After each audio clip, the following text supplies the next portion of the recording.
نايا سو أديك ما تيجي ناكت شلي عشان حاجة cunto romantic sariir romantic naagta noo soo gelinayso naya adiga soo ma tihid naagta shalay oo ninkeeda waqti kula qaadanaysa la dalxiisaysa inay ilmaheeda ka tagtay Nairobi iyo Mombasa soo ma tihid dhaheen naag walba markii la furo anaka motivational speaker hanoo noqoto kuwaas ay u darna adduunyada kuwii caynaya iska caydma kuwaas aakhire iyo shaqinooyin fahamteen no nasrsas maaha nasra ayadoo naag la guursanin ayadoo la furin يا أونين كذا يرير كذا دقنيسو السلام عليكم أصحابتي ذا سو دبادا مال بعدون ذاك جوكتان إن مقال بوبسي سعيدين دو يا حيسدا أصعد على جامعة وأردايم فانتين إن مركا حسنا هالمر مقال كاير كدوب مهم إلا نقضي إن عدوبه إن ما أنتوا حناقصنا هرتاني حناقي ما هرب يا هرت حناقي أيضا بجنالك سبسكرايب سارة جنالك سبسكرايب سارة حتى بالإلوه دي العناقصية ما أنت أعرف حكا حناقصنا هاي dadka oo qaladka inta iga sameeyeen fiidiyoogiga qaateen oo asoo galiyay oo ka hadlayay sida naftaada u jeclaanaysid iyo waxyaabaha u baahantay inaad samaysid inta jarjareen TikTok geeyeen kadibna half un ka jartay halfkaasna qalad la iigaga dhigay kadibna maxaa la dhihi jiray commentiga sidii rawl iigu caayay dadkas baa dacwo ka ahay oo waxaan aqsanayn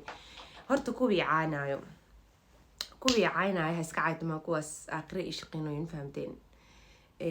waxaa waaye qofkii oo kugu dambaabo wax kaa sheego wuxuusan ka ogeyn kaa sheego wuxuu rabo kaa sheego kaas waxaa waaye aakhiradaada buu wax kuu shaqeeyay dambigu buu kaa yareeyay ma fahamti waa maasantiin idiga laftiga waa idin mahadcelaa waxaa kusoo hartay inta wanaagsanna u mahadcelaa waxaa leeyahay waa mahadsantiin ilaaha idin ziyaadiya caqligiina wanaagsan inta waxaa sheegaya muuqaalkayga ujeedka hadalkayga fahantay oo hadalkayga sida wanaagsan iyo maxaa la dhihi jiray qaabka wanaagsan u fahmay ma fahanteen iyo hadalka aniga qaabka ula jeedo inta fahantay intaas waxaa idin leeyahay ilaahay garaadka idin siyaadiyo garaadkaas qof walba ma haysto dad badan uu ka maqan yahay number 1 number 2 fiidiyogayga waxaa lagu sameeyay oo naf jaceylka ka hadlayay qayb waxaa laga jaray oo laga dhigi kara sensitive waxaa laga jaray qaybtii aan dhahayay ninkaaga xaqu kugu leeyahay laakiin naftaada ka muhiimsan naftaada jeclow la jartay horta markii la jartay kadib waxaa la dhahay horta dadku way kala baxeen waxay u kala baxeen qayb wanaagsan oo maxaa la dhihi jiray u fahamtay muuqaalkayga sida ani ula jeeday sida saxda ah oo hadalkayga u socday qayb u fahamtay wanaagsan oo idahayeen gabadha maxaa ku haysatiin oo idifaacayo maxaa la dhihi jiray dhahayay kommentaarka ku soo qoray gabadha laga leexdo wax fiican ay idin sheegtay kuwaas waa mahadsan yihiin inta kaleeta marka groupyo kale u kala baxeen dadka kaleeta waxay u kala baxeen groupyo kale qayb waxay dhaheen naag walba markii la furo anaka motivational speaker hanoo noqoto kuwaas ay u darna adduunyada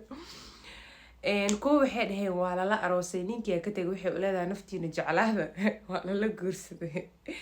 kuwa waxay dhaheen alla ilaayo afkay beenka dhowr kuwa waxay dhaheen naayaa soo adiga ma tihid naagta shalay cashada xaajiga cunto romantic sariir romantic naagta noo soo gelinayso ma tihid qaar baa soo qoray qaar waxay dhaheen naayaa adiga soo ma tihid naagta shalay oo ninkeeda waqti kula qaadanaysa la dalxiisaysa inay ilmaheeda ka tagtay Nairobi iyo Mombasa soo ma tihid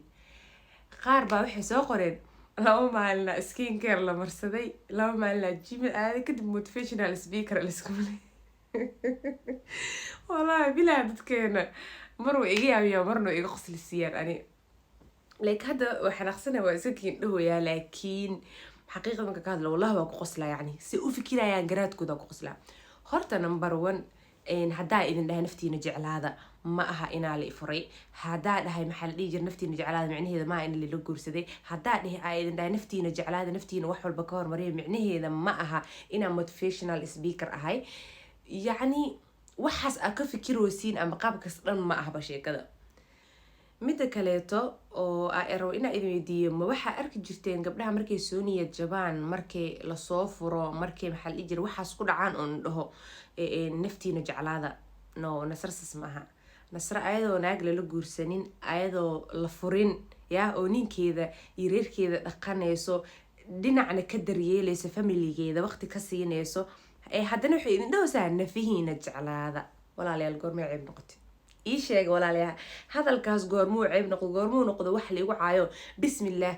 فيديو 4 سنة كهر أو ميس رومانتك أن شرحي أسوقلي بالسوق على تيك توك وحلو سوق بيفور أنا وضعها نفتي نجعل هذا أفتر بالو سوق ولا سوق دجي shaqadaas dheer dhan maxaa idin geliyay ani still hadda romantigaada hadda idin sheegoyaa nafteeda waan jeclahay awal shay nafteeda second ninkayga xaqo igu leeyahay waa isku daryeelayaa waa isku qurxinayaa maxaa la dhihi jiray miis romantiga u sameynaa sariir romantiga u sameynaa waqtiga la qaadanaa waa la dalxiisaa haddaaba idin taagana ani ma idin dhihin nimankiina naca ma idin dhihin maxaa la dhihi jiray nimankiina yaa la dalyeerin waxayaa loo sameyn ma idinin waxaa dhahaa naftiina wax walba ka hormariya kow naftiina u sameeya kadib ninkiina kusoo xigo marka aniga waxa zaa'idka ugu xumaada waxaa waay videogayga qaabka u waday iyo ujeedada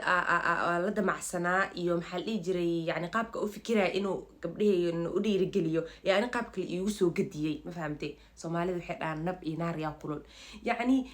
waxa igu naboosiinaa maxaa la dhihi jiray ciil iga qabtay ma fahamtay maaha walaahi videoga waxaa u duwaa inaad dad qanciyo horaa idin sheegay ani bini aadan qanaacadiisa muhiim ahaa waa idin sheegay inaa bini aadan raaligeliya laakiin dadka oo waxaa sheegaya videoga jabjabka intay arkeen ma aragteen oo sida qaldan loogu geeyo tiktok ee soo jab oo muuqaalka youtube-ka aanan ka daawanin dadka soo muuqaalkan maxaa la dhihi jiray kula hadlaya iyo ani videoga qaabka u waday iyo qaabka loo dhigay baa ka xumaaday ma fahanteen marka dadkan fitna cinda geel waxaa waay dadka intay videoga qabtaan jarjarayaan kasta isdhahayaan halahan sheeko waa ka samayn kartiin sensitive ee ka jarta kadibna tiktok geenayo oo ay kale views ku raadinayaan but videoga wuxuu dhalinayaa dood bulshadii inay dad badan comment ka bixiyaan dad badan inay isku sii diraan like wuxuu ahayn laga dhigo ama laga fasirto ma fahanteen marka walaalayaal aniga uma joojinayo dadkaas wixii caayaweeb iyo caayam kuwaas waxaa waaye waa idin sheega marka hore muuqaalka idin sheega waxaa idin dhahay aakhiradeeda ay shaqaysan dambi la iga yareynoosin iska caaytama idinka shaqaa biyeysiinbo ma fahanteen waaba iska rabnaa wax dambiga naga yareeyo oo naga dhaqo maxaa kusoo haray inta wanaagsan waxaa idin leeyahay especially gabdhaha uu muuqaalkaas aadka u saameeyey oo iisoo qoray kommentyaasha positiveka oo igu dhahay nasra waana dhiirigelisay hadalkaaga wax badan oo noo taray wax badan aa kaa faa-iidna gabdhaha idhahay waxaa idin leeyahay waa maasantihiin sidoo kalena waa idiin soo badin doonaa muuqaalas dhiirigelinta hal iyo labo hadda idinkaga sheego sababta ka dambeysay muuqaalkaas marka aa sameynayo waxay ahayd video ka horeeyay I think laba muuqaal oo ka horeysay maxaa soo geliyay mid cunto mid kasii horeeyeen wuxuu ahaa comments ku aqrinaya gabdhaha snapchat-ka igala socdo so commentigaas haddaa xasuusatiin gabdhaha ugu badan waxay dhahayeen markii laga soo tago tasbiixda waxa ugu badan ay dhahayeen nasr waxay ahayd self love ama sidaa naftaada u jeceshahay waxyaabaha kaa faa-iidinay ku jirtaa mar walban snapchat-ka igu soo qoraan gabdho badan abaayo yacni waxaana bartay qaabka naftaada loo jeclaado sida naftaada loo daryeelo sida priority-ga naftaada looga dhigo kaa barana oo kaa faa-iidnay so waxaa ku fikira ani gabdho badan oo idhahaan way jira abaase naftaada loo jeclaan karaa ani nafteyda awal miya ilmahayga awal ninkayga awal gabdho badan oo idhahaa snapchat-ka way jiraan so videogaas wuxuu igu dhaliyay markaas duubaya muuqaalkaas uu igu dhashay inaan kan duubo oo kasoo hadlo mawduucan aan u arkaya inuu yahay very important sababtoo ah snapchat-ka dhiirigelinta a kusoo qoro ama waxyaabaha yararka asoo dhigo waxaa wax 24 hours bas kaliya 24 hours kadib way ka baxayaan waxaas snapchat-ka so waxaa ku fikir maadaama waxaan wax ka baxay ay yihiin youtube-kan uu yahay meel muuqaalada lasoo geliyo 1 sano 2 sano 3 sano 4 sano 5 sano kadib la daawanayo gabdhaha muuqaalkan wuu anfacaya oo dhiirigelinta oo naf jaceylka ku saabsan iyo qaabkay naftooda inay jeclaadaan u horumarin karaane bal waxyaabaha aa sameysay ama kaa caawiyay la wadaag horta sidaasay ahayd sababta ka dambeysay inaan muuqaalkaas sameeyo oo aan ugu fikiray intaasna ku ekaan doonto insha allah mawduucyo badan u arka gabdhaheena inuu muhiim u yahay baa idinla soo wadaagi doonaa aana idinkaga soo sameyn doonaa muuqaalo kala duwan insha allah saameyn naguma yeelanayo mana niyad jebinayaan dadka negatifeka ee meelaha ka caytamaya iyo kuwa igu dhegdhegan muhiimad waxaawaa inta wanaagsan aanaga badan mar walba ma fahanteen marka inta garaadkooda hooseeyo oo meelaha ka qeylqeylinayso hadalkooda waxaa waaye muu joojineyno waxaana ka badan mar walba dadka wanaagsan walaa special youtube yacni commentigooda 3 ilaa 2 qof ma ahee inta kaleeto yacni dad commentayaal positive soo qoraya ahaan laakiin meesha waxaa waaye oo laiskula go-go-ay weliba waxaa u maleynaa ku dhawaad 4 akoon oo tiktok aa laga soo kalageliyay muuqaalkaygaas oo lasoo jarjaray